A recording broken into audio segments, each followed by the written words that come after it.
یہ بچپن میں یاد کیا ہے نا کلمہ، پہلا کلمہ طیب میں نے پاک لا الہ الا اللہ محمد الرسول اللہ.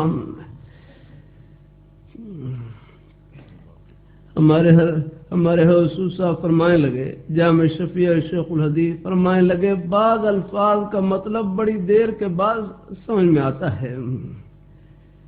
جیسے یہ گھروں میں ہماری بوڑھی مائیں ہیں نا، پہلے یہ بچوں کو سلاتی تو ان کو لوری دیتی ہیں، ان کو لوری کہ اللہ ہی اللہ کیا کرو، اللہ ہی اللہ کیا کرو، خالی دم نہ پریا کرو. بچوں کو دبیڑ بھی رہی ہیں اور ساتھ ساتھ اللہ اللہ بھی کر رہی ہیں کہ اللہ ہی اللہ کیا کرو، خالی دم نہ پریا کرو.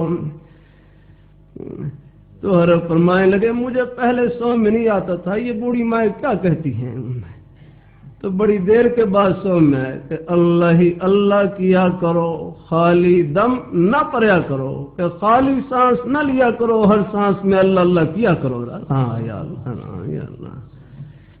نیک بول کا بڑا اثر ہوتا ہے، والدین کے نیک بول، والدین کی نیک تربیت، اس کا اثر بچوں پر پڑتا ہے نا.